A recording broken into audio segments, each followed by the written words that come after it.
مفتی صاحب چند دن قبل آپ کا ایک کلپ میری نظروں سے گزرا جس میں آپ نے phone calls, what's app, messenger وغیرہ پر مسائل کا حل یا سوالات کے جواب نہ دینے کا اعلان فرمایا۔ مفتی صاحب کیا کوئی متبادل راستہ ہے؟ ایمرجنسی مسائل کا حل ڈھونڈا جاتا ہے، آپ سے زیادہ اطمینان بخش جواب میں تلاش نہیں کر پاتا، آپ تک براہ راست رسائی بھی مشکل ہے چونکہ آپ زیادہ تر سفر میں ہوتے ہیں۔ آسان راستہ ہے، براہ راست کسی عالم سے جا کر پوچھ لیں،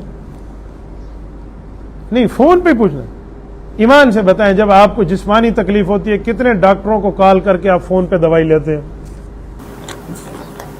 آپ نے علم دین کو اس سے بھی کم حیثیت دی ہے یار، عالم کو چھوڑو، علم دین جو نبوت کی وراثت آپ تک منتقل کرتا ہے نا۔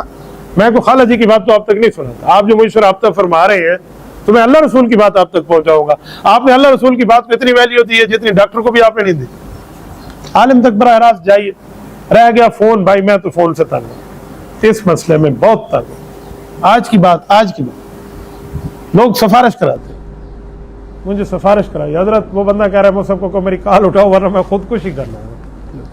ایسے لوگ، میں نے کہا اسے کہا اب میں کیا جملہ کہوں، میں میسج بیٹھا ہوں۔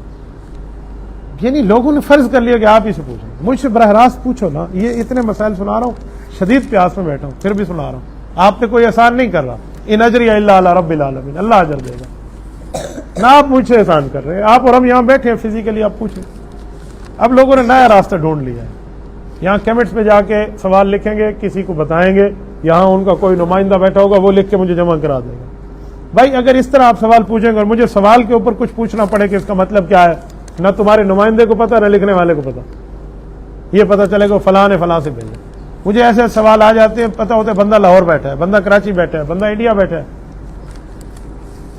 تو لوگ سنتے ہیں، ایسے کرتے ہیں۔ تو اس طرح آسان راستہ تو یہی ہے، ٹھیک ہے، بہت بہترین راستہ ہے۔ آپ براہ راست علماء کے پاس جائیں۔ ڈاکٹر کے لیے چھٹی لی جا سکتی ہے تو دین کے مسئلے کے لیے نہیں لی جا سکتی، اس کے لیے بھی آپ راست۔ فون آج کل ٹھیک ہے، ہو سکتا ہے آپ ٹھیک مسئلہ پوچھ رہے ہو، لیکن آپ کی آڑ میں لوگ غلط مسائل پوچھتے ہیں۔ خودکشی کے مسائل پوچھیں گے، لڑکی میری بات نہیں مانتی، مجھے دو کوئی وظیفہ دے دے تاکہ وہ میری بات مان لے۔ لڑکیاں کال کر کے کہیں گی اللہ اکبر کبیرہ، یہ زمانہ آ گیا۔ مجھے محبت تو اپنے شوہر سے ہے لیکن مجھے وہ زیادہ اچھا لگتا ہے، لعنت اللہ علی الکاذبین۔ ایسی کو بندہ مسئلہ سمجھا۔ میرے ایک قریبی کو کال کرنے لگ گئی، یہ خاتون باہر سے ہے، وہ سب کو کہو خدا کے لیے پلیز کسی مسلمان کا دل نہیں توڑتے، کال تو اٹھا لیا کرو۔ میں نے کہا دل نہیں توڑتا چاہے شریعت کو کب توڑ دو۔ ایسے 100 نمبر روز آئے ہوتے ہیں۔ میں یہی بات اس دن ایک جگہ کہہ رہا تھا، بندے نے کہا استاد جی فون ڈائریکٹلی دکھائیں ذرا۔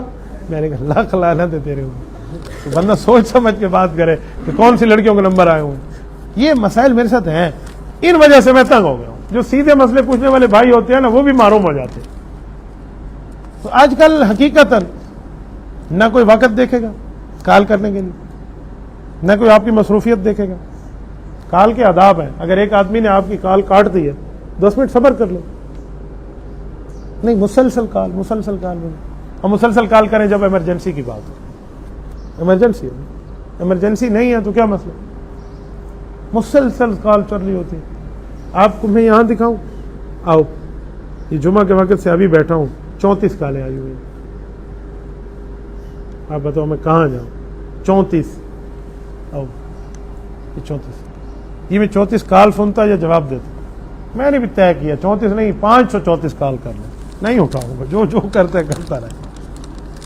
مجھے کیا پتا کہ وہ فون پہ بیٹھ کے کوئی دھمکی دے رہا ہے، فون پہ بیٹھ کے کوئی خودکشی کا مسئلہ پوچھ رہا ہے اور بعد میں اس کی فون کھلے اور کہیں آخری کال تو اس نے مفتی صاحب کو کی تھی۔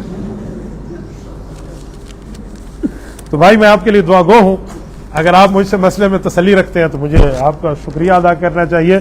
ملاقات میں مسئلے بتا دوں گا، آپ لکھ کے رکھ دیا کریں۔